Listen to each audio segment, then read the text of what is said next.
So here's my craft project tutorial on how to make and use your own rubbing plates, which I showed in some of my little books videos, but you can use them for other projects too. And so here's the little book that I showed it in. This is my book of positive things, and I took all the other things out of these pockets so we could see this, but this shows all of these designs here were made just using regular crayons and rubbing plates. And I made my own rubbing plate with glue.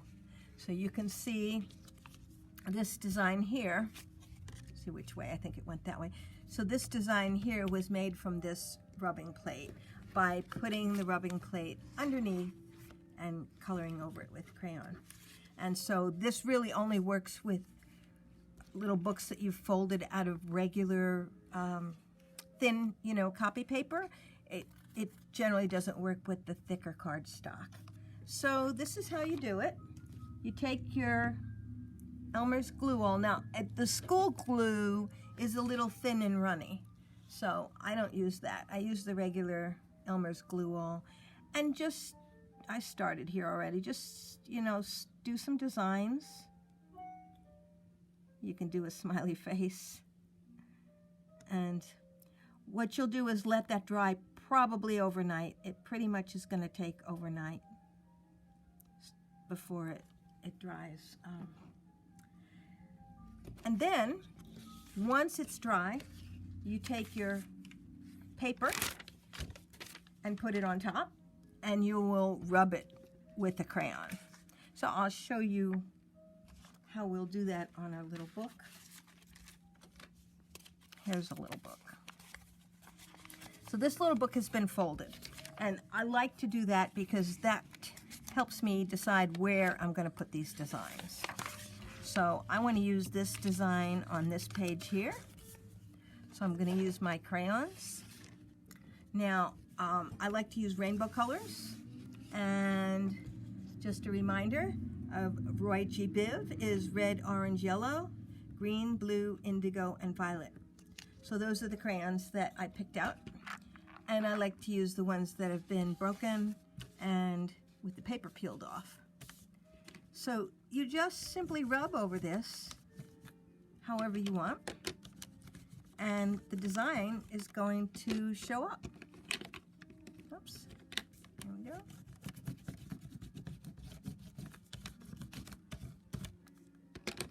I'm just holding it down, but you could tape it if you think that it might slip. But the other thing is, if it slips, that's cool too, because it makes another kind of design. So I'm using a bunch of my different colors in there. Let's see where the indigo is. And that gives a cool design. Now you want to remember, if you're going to do it on the pockets, then you want to turn that upside down and do it. I'll do it on the other pocket here.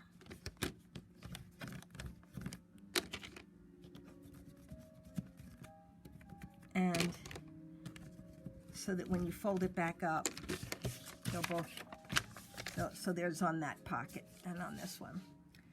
So you can use regular cardboard. I found that using the cardboard from the inside of a frozen food, or like that's what this one was, frozen food, or something with a little bit of shininess to it. This worked okay, but the glue sunk in just a little bit. But here's an example of the heart that I did from there. And here's a smiley face that I did. And there's lots of other ways to do rubbing plates. You have some stuff around the house that you can use. A lot of people are going to have one of these. And there's both sides. So on this side, I did this design. And then on the other side, I did this and then I moved it so that I got a more random looking design. And there's lots of stuff around the house that you can find that's little flat stuff that you might be able to make a rubbing plate out of. I arranged these paper clips and did that one. And these are some buttons. So you could use buttons or coins. And I put some buttons down. If you put them on top of a peanut butter jar opener, you know, one of those little round squishy things, it'll keep them from moving around. And then this is the one I did. This is a cosmetic case that I had.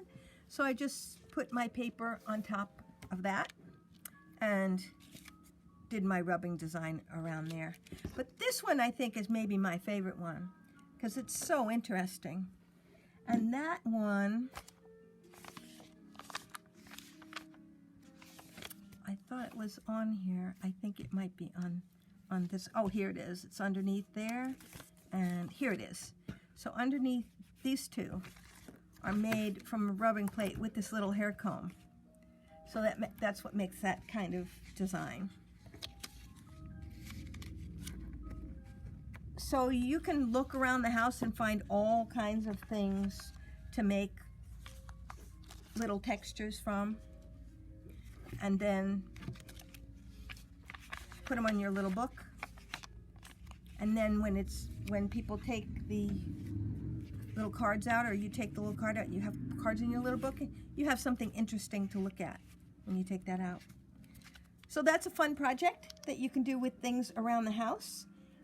Next video I'm going to do is to show how I did this weaving on this page. So it was a combination of a page with the rubbing plates and the crayons, and then I cut it and wove things through. So thank you for watching, and I hope you have a fun and creative day.